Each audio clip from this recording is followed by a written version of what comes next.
We're going to have a great weekend again here at Netley Marsh, and we're just kicking the weekend's entertainment off for you, because that's what it is. You come to a show to enjoy yourselves, and that's what we'd like to provide here every year for you at Netley Marsh. And we're just starting off with the motorcar parade.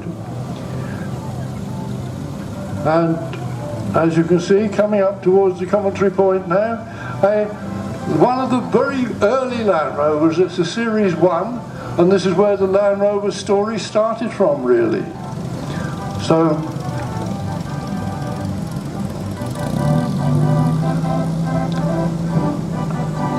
just keep going, yeah. And this is where the story really started, with the Series 1 Land Rover, as you can see. The little short wheelbase one. Keep on moving around, and when we can line up, and I shall talk while you're going. And there's the little Series 1 from this would be the very early 50s, this particular model. They came out the back end of the 40s, really, but they didn't really hit the showrooms till the early 50s. And now a Jago Jeep. Well, following the Jeep, the four-wheel, the little Jeep tradition, and Jago's built these interesting little fiberglass bodied Jeeps, mainly on Ford body mechanics, and they were built latterly at Chichester, but before that they were built along the road at Porchester, down at Dore Farm. And now the Mini story. Well, the Mini was the world beater, and that was at a time when we were having all sorts of experiments with bodywork on vehicles and vehicle styling, as you can see from the Austin A40 right in front of me now. And this was the A40 Farina, and this heralded the Farina style. This was the small Farina car of the series, when the British Motor Corporation brought in Italian design. And now the MG. Just like real Jeeps. Well, of course they're not. They were only ever designed for fun, and they're tremendous fun. But they're not designed for belting across ploughed fields. Do you remember the programme on television, The Prisoner? Oh, I knew you'd come up with that one, Malcolm. Well, we've done it for a few years. I've got to find the tape back yet. I can't afford a television. Oh God, here we go. Poverty's it's a tough old world out there. You wouldn't understand that. BMWs. Now, that was a name which we'd never really heard of here in British Motor. It's surprising what you have to put up with on this job. It really is. It's useless information again. Useless information again. And there's the little no, that's had a bit of work done on it, hasn't it? Wire wheels, and I wouldn't be surprised if they haven't done something under the bonnet too, but there again, that little engine would tweak very well if you got round to it. Now the Austin 7, which is following it, and that's an early Ruby, not one of the later ones, it's an early Ruby. That's the one with all the flags on. And that's being followed by another Austin 7, because that's the Austin A35, the light blue Austin, which is lining up with its front down the arena now onto the other side. And that, when they first came out, they actually said Austin 7 on their name designation, as indeed did the little Austin Minis when they first came out. And now for the Austin, once again another A35, and this is a two-door model. Very popular little car. We've just missed the big Austin Farina, which has gone through before that. And now onto the Roots group with the Singer Vogue Estate. And this was quite an up car, really. Now, here's the Volvo. Everybody thinks, oh yes, there's hundreds of those about. Well, there aren't anymore. These were a landmark car in this country, really, because up until the time when those cars were imported, our biggest estate car was the Farina BMC model. And BMC, in their wisdom, decided to stop making the Farina, and they went over to a smaller car altogether. and lost the sales for the big estate cars and the reps, and they wanted a big estate car, and Volvos came in and took the market. And you can see how, because the biggest Volvo estate actually was bigger than anything we'd produced here at all. Back to MG, and now back to Roots Group again with another one of the name out of their bag, and that was Humber. And this is the Humber Sceptre. You see the styling wrong? 86, 87, so I've been told. Looks good for that age. That's a marvellous car there, because it actually meant something at the time. And they sold those with a drag feature. That was a big thing. It was their drag factor that they sold those cars on. They were so well designed to cut through the air. They have the nickname of But it was a much bigger drag factor and not so efficient as the old BMW design Bristol that we had immediately after the war. And taking us back to that period is the Le Francis. And that's the very stylish black saloon which is just in front of the commentary box now. And that's the Le Francis. You can even buy them ready assembled. It's very much steam for somebody on a rather more limited budget than the full-size steam locomotive, because a steam engine of any sort, it needs a lot of maintenance. Steam engines just rot away while they're waiting for you to use them again, because they're actually working with extremes of temperature and all sorts of things are against it.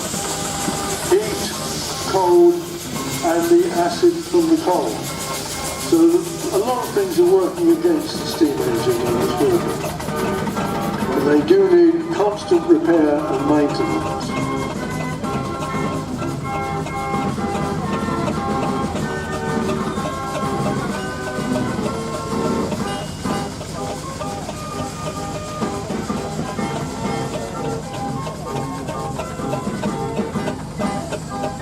Well, you see on the Sentinel this is a 1930 model, and that's given away straight away by the fact it's on pneumatic tyres, because in 1930 the law was changed, and with pneumatic tyres you weren't limited to 12 miles an hour anymore.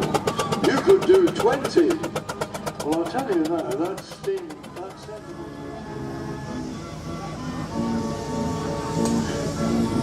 Wakey, wakey, sunshine.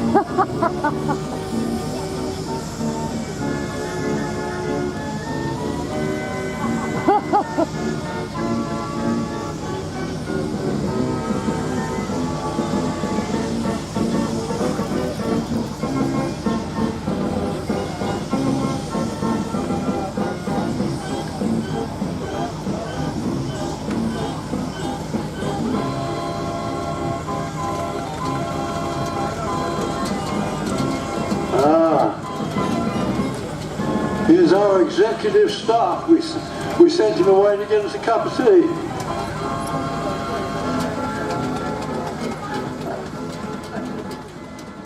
Heralded by a couple of, I think, a couple of 4 inches there. It's difficult to actually get the scale from looking down on them. It's easier when you're looking at them. But when you're talking about scales for steam engine, a full-size steam engine is rated as a 12-inch scale, so that's 12 inches is the full size, 6 inches a half size, a 9-inch, we've got all sorts of sizes on the scale board. There's 3/4 size, and I've even seen 2.5-inch scale coping with grass like this on the rally field, although you rarely see one that small. And now,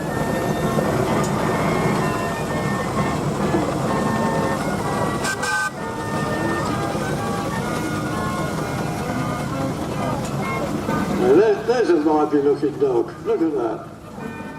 To get away with 2-man crews, because up until this time, when these particular size engines were built, you had to have 2 men to drive a steam locomotive on the road.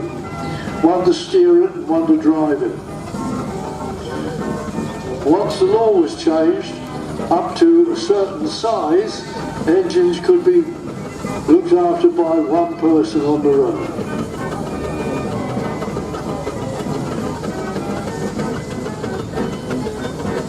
Yes, didn't they have vertical boilers as well? I think they did, because on those you sort of sat beside the boiler and you had all your controls there on the, I think it was on the right hand side of the engine as you were driving it. But, I'm pretty certain they were one of the first that was a single crewed person, a single crewed machine.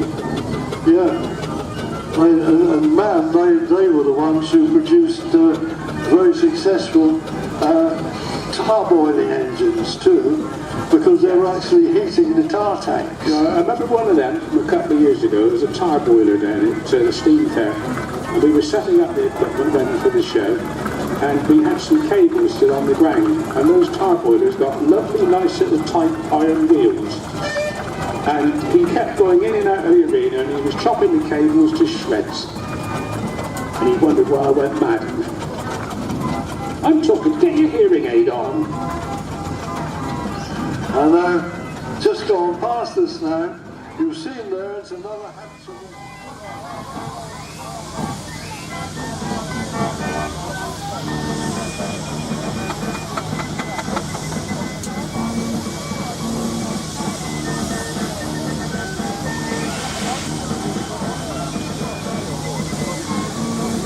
But if you think that down in the New Forest they do nothing except drink cider, well, I've no idea what gives you that idea, but there's this little tanker coming around now, rather hopefully some sign written, I think, but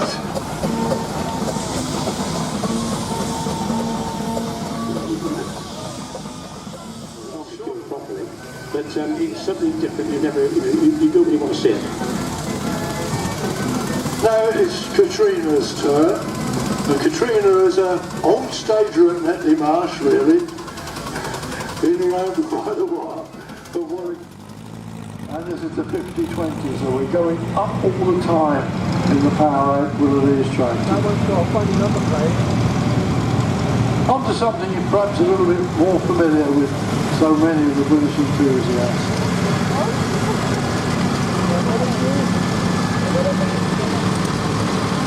Fordson range, but you see this one is equipped with double wheels on the back, so that gives us a bit more bread weight capacity, not handling the ground. Number 8 now, and this is the Fordson tractor, it's the end from 1932, and this is the water washer. That's the air cooler there is actually drawn in through the water, which is a heating cooler. And we've got one there that's been restored, followed by a similar tractor there, very much in its working clothes.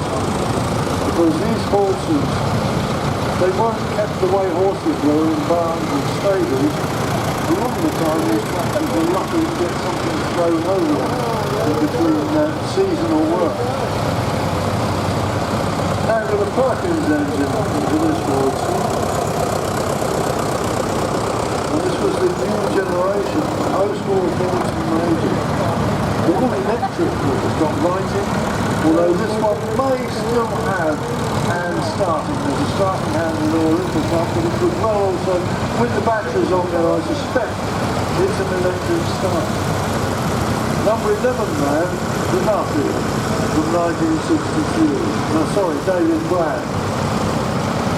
Number 11, the David Brand from 1973.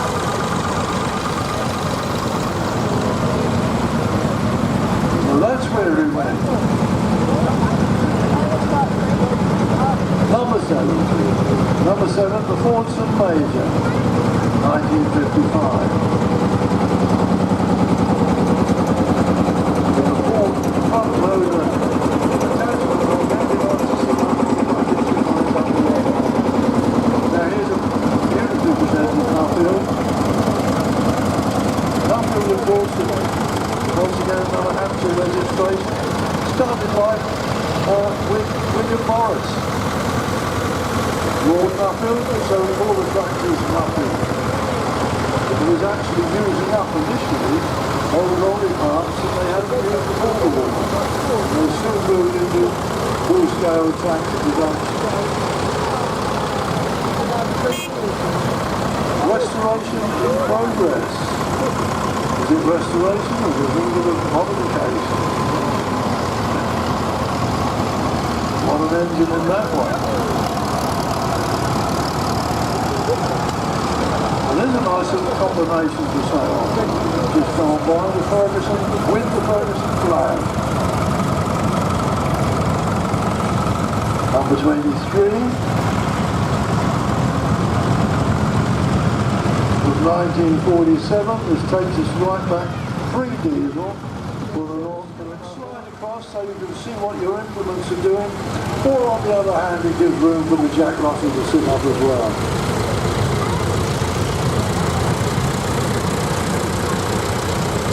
That is 61. 61's something a little bit special here because of the gold. Hardly it's not a gold-silver replacement engine in this one because 61 is the Ferguson FE 35 from 1957. And this is as it would be supplied from the manufacturer. Now there's a slight area field marshal there which is a later one than the one we just seen.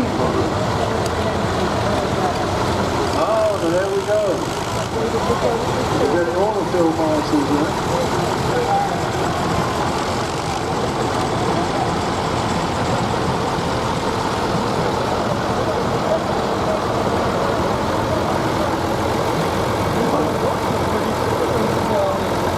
And that's the Mark II, which Ashley has been bringing in for a number of years.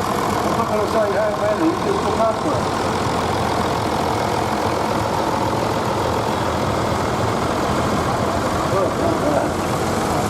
Living the nightmare, it says on the back of that one. Looks to me as if they're really living the dream.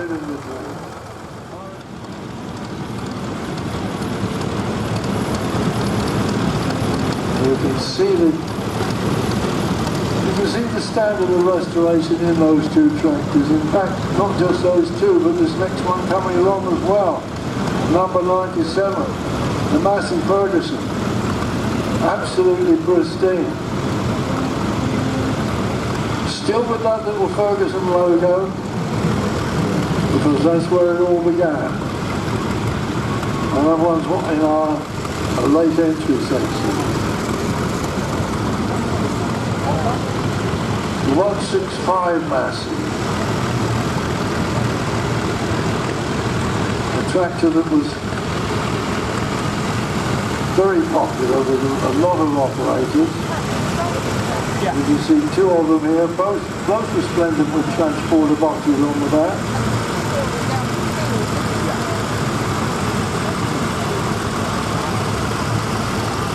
Now the little Ferguson.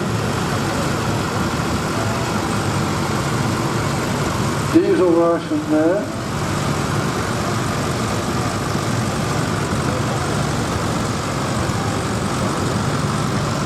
Once again, just off the programme list, I can see the numbers all right, and this is the International. The first International that we've seen actually coming past us at the commentary point this morning. But you can see with the correct tool there on the back, as well from the core, which is all part of the International concern. And there's a very business-like Massey there. I like these ones, they're so nice.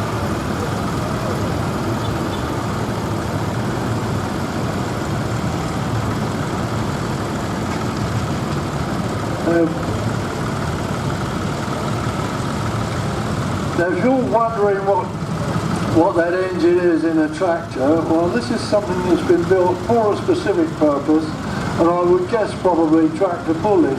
It's more of a fun tractor than what you would call a working tractor. And we can see the same,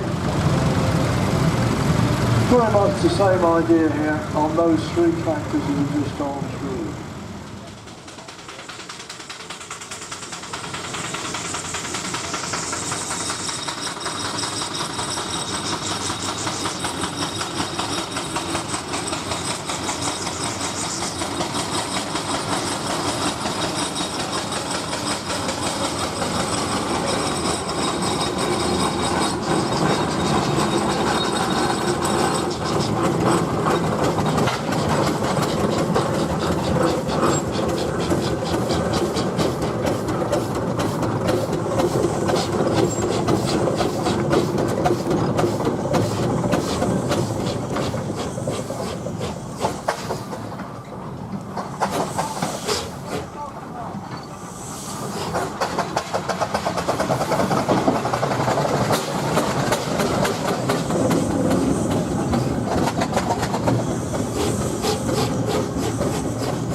start our parade with this afternoon. And we've got quite a variety of military vehicles for you. There's no chronological order, nothing like that, nothing as official as all that. We're just looking at these, and you know, we can tell they're military, can't we, because they're green. That always helps. It's a bit like tractors, you know, see what colour they are and it gives you a rough idea as to what make they are. But the first vehicle coming towards us now is the British Scamell. And if you wanted a heavy load moving, if you needed a heavy load moving, then a Scamell would be the lorry to do the job. And Scamells for many, many years provided the prime movers for our military, the heavier military goods. Now we'll go into them a little bit closer as they're coming on. I'm just filling you in a little bit. And the Explorer that we've just seen, that particular range of vehicle, starting being manufactured in 1953. Now the vehicle that has just gone past us takes us back to the period of the Second World War, and it's of American manufacture. Probably a Dodge underneath, but I didn't quite have a good look before it came up. So, and now we're moving into the post-war period immediately. You can see it's got the flying A on the front of the bonnet. Well, that's a dead giveaway. It's an Austin. And this is the Austin K series. And this is one of the more unusual ones that were provided for evaluation with the commercials. But as you see, along that line, we've got our little armoured scout car right on the end, which was right on the end, the first military vehicle through, and that was a Daimler. And that was actually part BSA engineering, and that carried right the way through Second World War, post-war period too. Now, the Austin, and this is the Austin K2.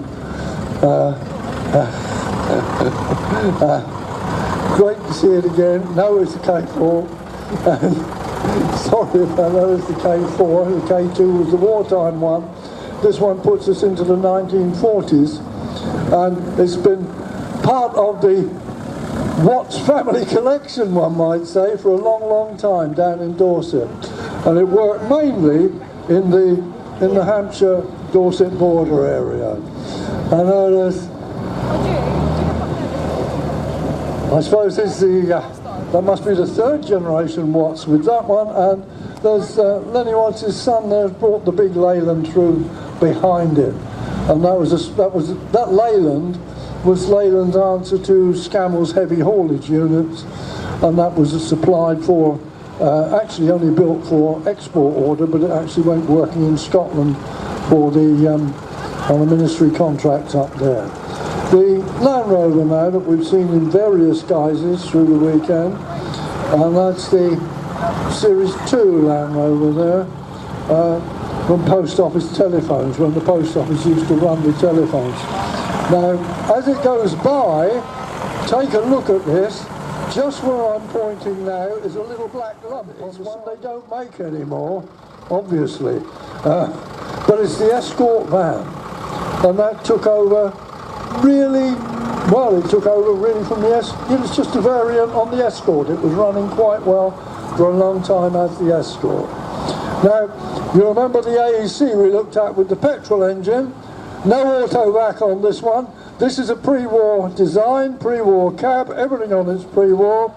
It's the 8-wheeler AEC. Look at the size of the bed on that. That's a serious heavy vehicle. No tow hitch on this one, which is quite unusual, but that was a BRS lorry, and they didn't do a lot of trailer work so much as they did heavy rigids. And the AEC there with the diesel engine, a remarkably reliable, strong, sturdy vehicle.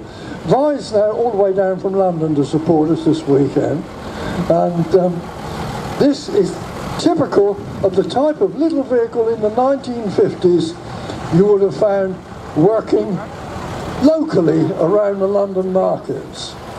And one this size would have popped into Covent Garden when it still was in the centre of London, down in the square in front of the Opera House.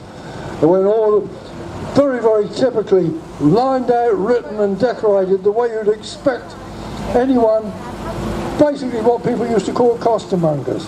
People who were buying and selling fruit and veg and moving them onto market stores and selling again, or maybe with their own shops. They'd be supplying, buying, selling and supplying. And every trade had its own look about it. 1953-ish, I would guess. Short wheelbase series 1 again. Only goes to show in 1956, this proves it. These vehicles are like a big Meccano kit. My son keeps taking his apart every 5 minutes. They're good to look after, good to have. Still with the Series 1 and AFS, Auxiliary Fire Service. That's what we had after the war that was going to save us if we ever got a nuclear attack. Now here's something a little bit different. This is the Fordson Thames. It's with the 6-cylinder diesel there, but it's a 6-wheeler. And this was a conversion actually for Fords, and there aren't very many there on that 6-wheel configuration. Now for something a little bit different, you can see the steering wheel's on the wrong side, but they do that abroad, you know. And there's the Chevrolet. Not just a Chevrolet pickup, but it's an articulated tractor these days. There's an articulated caravan over there. It's the way they do it. And now the 4-wheel AEC. And here is the AEC, the post-war AEC, still with the metal cab on there, which was very soon completely superseded by the fiberglass. But there's a very nice example there, and with an Irish registration, so there's some interesting history on that one. Now, it's a mini pickup, isn't it? What's special about that? You go down the road and find a mini pickup. You won't find many of those today. They're a rarity. They used to fill up with water like a bucket and go rotten. So, you know, what do you expect? But they were there to work. And indeed, they worked. As indeed, AEC again, and this was the gun tractor for the Second World War. It's been converted for recovery vehicles after it was sold off. They weren't only made for the military, there was a few that were made after the war. And in fact, the last big operator in this country was probably Circus Hoffman, who had a fleet of 8 that they bought from William Press, who had a load of them for putting in the pipelines.